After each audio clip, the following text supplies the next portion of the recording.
Video like کر کے آگے شیئر ضرور کر دینا۔ کرنے کی کوشش کرو۔ اللہ نے دیا ہے تو اللہ کی نافرمانی میں خرچ نہ کرنا، اللہ نے دیا ہے تو رسول اعظم کا دل دکھانے میں خرچ نہ کرنا۔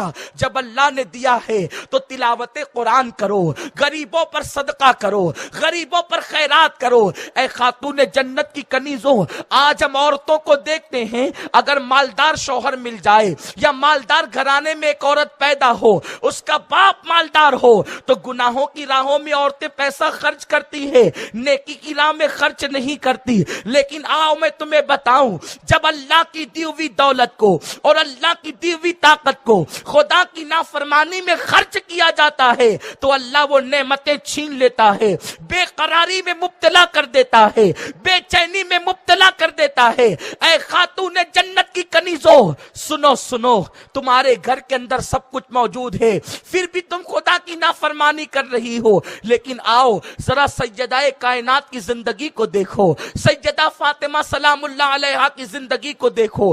گھر میں فاقے پر فاقہ ہے، لیکن اللہ کی راہ میں دینے کے حوالے سے اس قدر زیادہ فراخ دل ہے، اس قدر دل میں وسعتیں ہیں کہ ایک مرتبہ خاتون جنت کی چوکھٹ پر مانگنے کے لیے فقیر آیا، مانگنے کے لیے بھکاری آیا، اور اس نے کہا ہے کوئی جو اللہ کے لیے مجھے کچھ دے دے۔ اس وقت سیدہ فاطمہ کے گھر میں کچھ بھی موجود نہ تھا، خاتون جنت کے گھر میں کچھ نہیں تھا۔ سیدہ فاطمہ نے سوچا فقیر کو دروازے سے خالی بھیجنا یہ میرے بابا نے منع کیا ہے، میرے رسول نے منع کیا، فاطمہ اپنی چوکھٹ سے کسی سائل کو کبھی خالی نہ بھیجنا۔ گھر میں ادھر ادھر دیکھا، کچھ نظر نہیں آیا، تو سیدہ فاطمہ اپنا دوپٹہ جس پر کئی پیوند لگے ہوئے تھے، اپنے دوپٹے کو اتار کر گھر کے اندر سے اللہ اکبر ایک روشن دان سے ہاتھ کو باہر کرتی ہیں، اور اس کے بعد وہ دوپٹہ اس فقیر کو، اس سائل کو دے دیتی ہے۔ جب دوپٹہ سائل کے ہاتھ میں پہنچا، سیدہ فاطمہ بے چین ہو گئی، سیدہ فاطمہ بے قرار ہو گئی۔ میں نے دوپٹہ تو دے دیا، گھر میں میں اکیلی ہوں، اگر میرے ابا اللہ کے رسول آ جائیں گے تو کیا وہ میرے سر کے بالوں کو دیکھیں گے معاذ اللہ، یا میرے بیٹے آ جائیں گے تو کیا وہ میرے کھلے ہوئے سر کو دیکھیں گے؟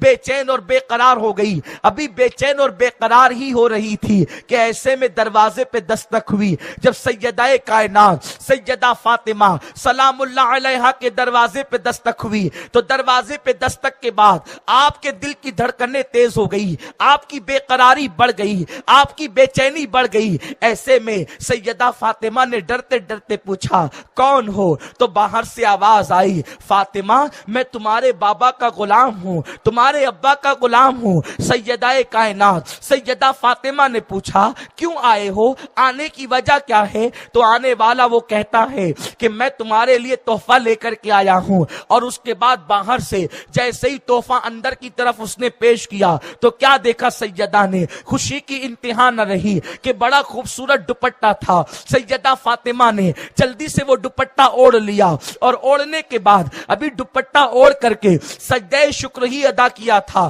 کہ دروازے پہ پھر دستک ہوئی۔ پوچھا کون ہے؟ میرے آقا نے جواب دیا کہ بیٹی میں محمد تمہارا باپ ہوں، تمہارا والد ہوں۔ اللہ اکبر، دروازہ کھول دیا گیا۔ میرے سرکار نے جیسے ہی سیدہ فاطمہ کے سر پہ دوپٹہ دیکھا، مسکرا کر فرمایا فاطمہ یہ دوپٹہ بڑا خوبصورت ہے، کہاں سے لائی ہو؟ سیدہ فاطمہ کی آنکھوں میں آنسو آ گئے، عرض کرتی ہے بابا جان میں نے اپنا دوپٹہ ایک فقیر کو خیرات میں دے دیا تھا۔ تو پھر دروازے پہ دستک ہوئی، میں نے پوچھا تو آنے والے نے کہا آپ کے بابا کا غلام ہوں اور آپ کے لیے دوپٹہ تحفے میں لایا ہوں۔ وہ دوپٹہ کوئی آپ کا غلام دے کر کے گیا ہے۔ میرے آقا فرماتے بیٹی اللہ کی طرف سے تمہارا امتحان تھا کہ تم اللہ سے کتنی محبت کرتی ہو۔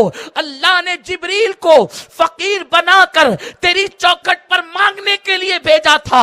جب اللہ کی محبت میں تو نے اپنا دوپٹہ دے دیا تو اللہ نے تیرے لیے دوپٹہ جنت سے بھجا دیا، اور تو نے یہ جو دوپٹہ اوڑا ہے یہ کہیں اور کا خریدا نہیں بلکہ جنت سے آیا ہوا ہے، جنت سے لایا گیا ہے۔ اے خاتون جنت کی کنیزو، اللہ تبارک و تعالیٰ دے رہا ہے تو اللہ کی راہ میں خرچ کرو، اللہ کے غریب بندوں پہ خرچ کرو، اللہ کی غریب بندیوں پہ خرچ کرو۔ یہ کیا بات ہوئی کہ اللہ نے دیا ہے تو تم ناجائز کاموں میں خرچ کر رہی ہو؟ اے خاتون